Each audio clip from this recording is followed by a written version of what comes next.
राजस्थान में योग्यतम व्यक्तियों का सिलेक्शन हो, इसके लिए आरपीएससी का गठन किया गया। और मैं सोचता हूँ कि इस संस्था के द्वारा राजस्थान के लाखों बच्चों का भविष्य इससे जुड़ा हुआ रहता है। इसकी प्रामाणिकता पर लोगों को भरोसा था,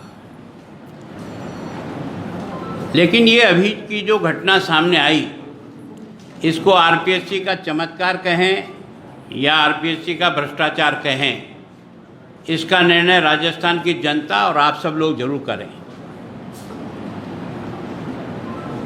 मैं इसलिए चमत्कार कह रहा हूँ कि मैं भी एक छोटा सा शिक्षक रहा हूँ। मैंने जो इस अंकों का विश्लेषण किया तो जो इसमें टॉपर जो बालिका है उसका 55-56% नंबर आए हैं पेपर में। 800 नंबर के पेपर होते हैं, उसमें से उस बच्ची को 479 नंबर उसको मिले, वो टॉपर रही, अर्थात 56% नंबर उसको मिले। और अधिक से अधिक इंटरव्यू में जो 100 नंबर का होता है उसमें अधिक से अधिक नंबर 85 मिले। इसका मतलब वास्तव में जो परीक्षा देकर के जो बच्चे को अंक आते हैं उसमें तो राजस्थान का आरए का रिकॉर्ड बना है 56% का, और इंटरव्यू के माध्यम से जो मदद की जा रही है वो परसेंटेज जा रहा है 85%। इसका मतलब इस व्यवस्था के बारे में फिर से विचार करना चाहिए कि इंटरव्यू को इतना अधिक वेटेज देना क्या इस इंटरव्यू के प्रति, इस व्यवस्था के प्रति ठीक है? मैं इसको भ्रष्टाचार इसलिए कह रहा हूँ, चमत्कार तो माना मैंने, लेकिन मुझे चमत्कार से भी ज़्यादा भ्रष्टाचार, क्योंकि अभी कुछ दिन पहले ही आरपीएससी के एक मेंबर के सहयोगी कर्मचारी को 23 लाख की रिश्वतखोरी में ट्रैप हुआ, और वो अभी भी का है, कोई बहुत पुराना मामला नहीं है। इसका मतलब आरपीएससी में अंक देने के लिए भी पैसे लगते हैं, ये इस बात को प्रमाणित कर रही है। इस चमत्कार तो मैंने इसलिए कहा था कि क्योंकि किसी परिवार के एक ही और बच्चे और बच्ची को बराबर 80 अंक मिले तो इसको मैं चमत्कार ही कहूँगा। या तो पहले से इंटरव्यू का पता था और दोनों को सामने बिठाकर एक ही इंटरव्यू लेने वाली एजेंसी ने लिए और वही प्रश्न उससे पूछा और वही प्रश्न उससे पूछा तो अंक 80 आ सकते हैं, समझ में आ सकता है। लेकिन अलग अलग बैच में आने के बाद भी दोनों के 80 अंक आते हैं तो इसको तो मैं चमत्कार ही कहूँगा, और तो क्या कह सकता हूँ। इसलिए मैंने कल आपके सामने इसको चमत्कार शब्द प्रयोग किया था। पर दुख इस बात का है इस संस्था का भी कितना दुरुपयोग हो रहा है, इसके बारे में सारे राजस्थान की जनता को, नौजवानों को सतर्क हो जाना चाहिए और इसके बारे में संघर्ष के लिए आगे आना चाहिए कि जो बालक टॉप रैंक है। क्योंकि आज जो एक पत्र में, एक पत्रिका में मैंने जो मेरिट लिस्ट देखी है, 16 की मेरिट लिस्ट में केवल 6 बच्चे ही ऐसे हैं जो टॉपर तो हैं, नंबर 1, 2, 3, 4, 16 तक, लेकिन उसमें से केवल 6 बच्चे ही ऐसे हैं जिनको 80% से अधिक ओरल में अंक मिले हों। और हमारे शिक्षा मंत्री जी के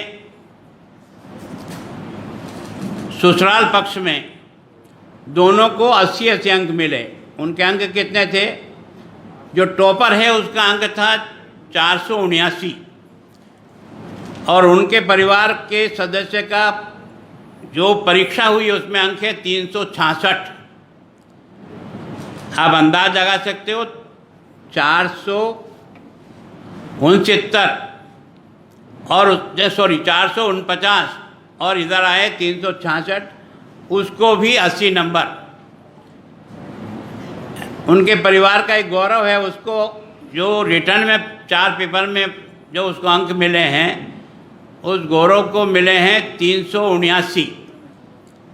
मतलब लगभग 47 और 46% वाला बच्चा ओरल में 80% अंक लेकर के आता है और एक तरह से बच्चों की सारी मेरिट को डिस्टर्ब करता है। तो ये दो ही कारण हो सकते हैं, या तो ये भ्रष्टाचार के कारण से चढ़ा, या कोई तो भी चमत्कार है उसमें कि जिसके कारण से इस प्रकार के अंक आए। पर इन दोनों बातों ने डोटासरा जी का तो अभिमान चूर कर ही दिया। एक शिक्षा क्षेत्र में काम करने वाला, एक पार्टी का मुखिया अध्यक्ष के रूप में काम करने वाला व्यक्ति अपने बयान देता है कि 300 से अधिक बच्चों के भी 75% से अधिक अंक आए ओरल में। मैं सोचता हूं कि आपका ये शब्द इस तरह से सही नहीं होगा। आप वो लिस्ट जारी करो, वो कौन से 300 बच्चे हैं जिनके 75% से अधिक अंक आए हैं, क्योंकि जो मेरिट मैंने देखी है वो सबसे बड़ी रिटर्न में मेरिट है वो 449 की है। तो 449 हाईएस्ट मेरिट लिस्ट है, उसके अंकों से आप कहाँ से तुलना करें। तो सच में ये एक तरह से भ्रष्टाचार की पराकाष्ठा पर अगर ये हमारा विभाग चढ़ गया। मैंने कल एक बात बड़े दुखी मन से कहे कि मेरा जो अधिकारी, जो पुलिस का अधिकारी भूपेंद्र यादव जो मेरे विभाग में, मैं निश्चित रूप से उसकी ईमानदारी और उसके काम के बारे में प्रशंसक रहा हूँ, लेकिन अब की बार की इस घटना ने मुझे भी संदेह में खड़ा कर दिया है कि एक आरपीएससी का हेड और उसके रहते हुए अगर उसके डिपार्टमेंट में पैसे लेकर अंक बढ़ाने के लिए कोई आदमी ट्रैप हो गया और उसके बाद नींद नहीं खुलती है और इस प्रकार के परिणाम आकर राजस्थान के उन सब बच्चों के भविष्य को अंधकार में डालने का जो प्रयत्न हुआ है वह वास्तव में बहुत ही घृणित, दुखद है। और इसलिए मैं मांग करता हूं, अगर मुख्यमंत्री मेरी बात सुने तो डोटासरा जी को एक बार मुक्त कर दे, इस प्रकरण की जांच कराएं और जांच करने के बाद अगर ये निर्दोष पाया जाए तो उसको दोबारा बना दे, मुझे कोई एतराज नहीं। पर शिक्षा के क्षेत्र में इस प्रकार के लोग रह करके इस आरपीएससी जैसी संस्था को दागीला बनाने का प्रयत्न करते हैं, यह राजस्थान के लिए दुर्भाग्य है। राजस्थान के लिए इससे ज़्यादा अफसोसजनक और शर्मनाक चीज़ नहीं हो सकती जो अभी इस प्रकरण में मैंने जो देखी है और जो मैंने समझी है। मैं आपसे भी विनम्र प्रार्थना करता हूँ, बच्चा किसी का भी हो सकता है, लेकिन इन दोनों के बीच में ओरल के आधार पर उसकी सारी योग्यताओं को एक तरफ करके और उसको जिस प्रकार से नंबर लुटाने का जो एक खेल चलता है, इस पर भी किसी न किसी प्रकार का पाबंदी लगनी चाहिए और ओरल परीक्षा को और कम करने के बाद ताकि रिजल्ट को ठीक प्रकार से आ सके और योग्य बच्चों को भी इस आरपीएससी के दौरान आरएस में सिलेक्शन होने का मौका मिले। पिछली बार भी ऐसा ही हुआ, पिछली बार की घटना में भी जो कुछ पड़ा, लेकिन चूंकि वो भी इंटरव्यू के माध्यम से हुआ था और इंटरव्यू में 85% अंक मिले और उसके कारण से मेरिट को डिस्टर्ब कहाँ से कहाँ तक जाता है। इसी प्रकार से 85%, 80% अंक जो ओरल में मिलते हैं वो सारी बच्चों की मेरिट को डिस्टर्ब करके अयोग्य को योग्य बना देते हैं, योग्य को अयोग्य बना देते हैं। यह इस सारे के सारे प्रकरण का जो सार है वो मुझे या तो ये चमत्कार कहूँ या ये भ्रष्टाचार की भेंट चढ़ा, दोनों में से कोई एक शब्द जरूर लागू होगा।